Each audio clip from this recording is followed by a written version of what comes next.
C'est dans plus ou moins une semaine que vont démarrer les éliminatoires à la CAN Côte d'Ivoire 2023. Et la RDC démarre à domicile contre les Gabon le 4 juin et le 8 juin au Soudan. C'est jeudi. Toutes les stratégies à mettre en place en vue d'un résultat satisfaisant sur ces deux rencontres ont fait l'objet de cet échange entre le ministre des Sports et Loisirs, Serge Kondé, et la délégation de la Fédération congolaise de football association, conduite par Donatien Chimanga, son président AI.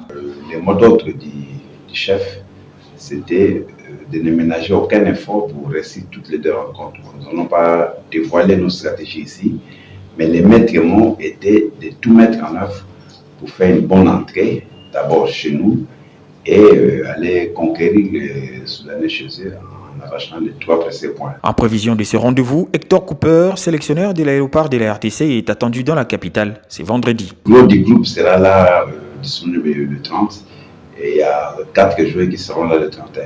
Après avoir manqué le rendez-vous de la dernière CAN, la RDC devra aborder ses éliminatoires avec des ambitions revues à la hausse dès les 2 premières journées des éliminatoires à la CAN 2023. C'est un feuilleton qui a assez duré au sein de la Fédération nationale congolaise de judo. C'est pas de fer entre dirigeants qui constituent un frein à l'évolution de la discipline. Un bon père des familles, Serge Kondé, ministre des Sports et Loisirs, qui n'est préoccupé que par les bien-être des athlètes, donne 48 heures au comité sortant pour envoyer les noms de leurs représentants afin de donner lieu à une coordination dans cette fédération. Nous avons compris tout ce qu'il voulait dire. Et puis il y a eu des malentendus par rapport à cette coordination. Il nous a expliqué. Franchement, c'est une bonne chose pour que les judo aillent vers l'avant. Cette coordination, qui aura à sa tête une personne issue du mouvement sportif, aura 4 missions salvatrices, parmi lesquelles la révision des statuts, la gestion des équipes nationales, l'organisation des élections. Une idée appréciée par les comités sortants que dirige Bobo Mbongo. Pour le moment, le problème est athée. Et puis, ça sort Tamongo, pratiquement une année pendant la coordination, on a tout préparé statut Nabiso pour tout le monde qui a l'élection calmement. Tout porte à croire que la mise en place de cette coordination va faire revenir la paix et la quiétude au sein de la FENACOJU. Coach Otis Ngoma, la Confédération africaine de football vient de procéder au tirage au sort des éliminatoires du CHAN, Algérie 2023, la République démocratique du Congo hérite du Tchad. Vos premières impressions par rapport à cet adversaire? Bon, mes premières impressions, mais il faut savoir tout d'abord que le tirage au sort est très aléatoire. Le tirage ne veut rien dire. Il y a un adversaire là en face, et surtout quand on sait que le football a tellement évolué sans cesse et que de plus en plus, il y a plus de très petites équipes. Le tirage est accessible. Maintenant, comme vous le savez très bien, il y a un paramètre à prendre vraiment très au sérieux et bien en compte, qui est quand même l'arrêt du championnat du football congolais. Donc, à partir de ce tirage, maintenant c'est à nous, maintenant la nation congolaise, si on veut montrer qu'on reste une grande nation du football en Afrique, de lancer maintenant notre préparation, de se mettre au travail, laisser la place au travail et commencer à préparer cet adversaire qui est nos frères frontaliers.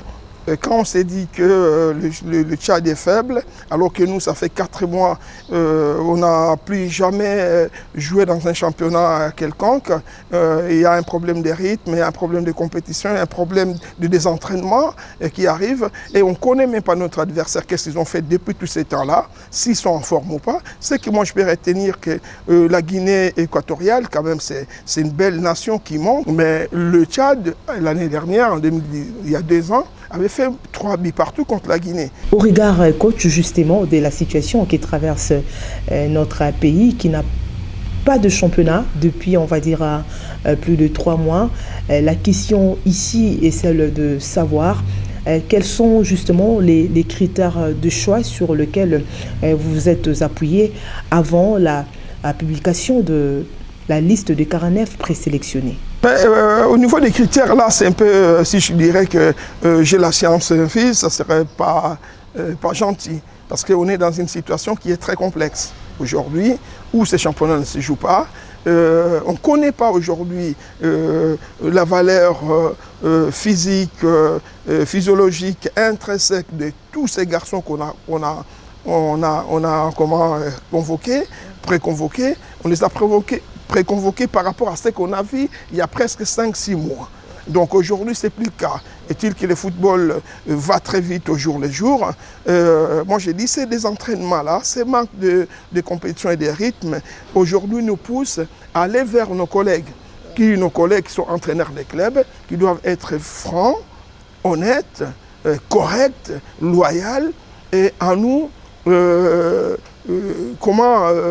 nous expliquant ou à nous donner vraiment les joueurs qu'il faut pour cette compétition. C'est eux qui suivent les entraînements, c'est eux qui les ont tous les jours, et c'est eux qui peuvent nous conseiller par rapport à leur état physique et psychique d'aujourd'hui. Donc nous, on fait confiance à ces garçons-là.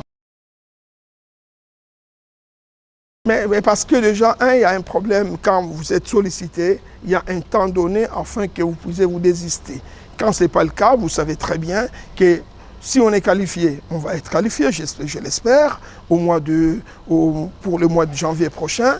Et le tournoi va se jouer en Algérie. C'est à nous maintenant de trouver des voies et moyens, même si ce tournoi ne permettra pas au moins de faire l'équipe qu'on veut, mais ça nous permettra d'observer nos joueurs, de comprendre qui est où aujourd'hui. Ça va nous permettre peut-être à faire ça.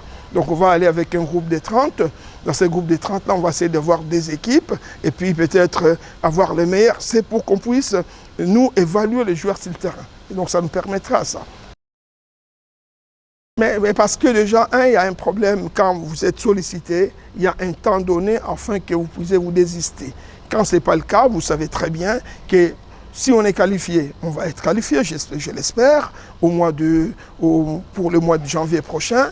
Et le tournoi va se jouer en Algérie. C'est à nous maintenant de trouver des voies et moyens, même si ce tournoi ne permettra pas au moins de faire l'équipe qu'on veut, mais ça nous permettra d'observer nos joueurs, de comprendre qui est où aujourd'hui. Ça va nous permettre peut-être à faire ça. Donc on va aller avec un groupe de 30.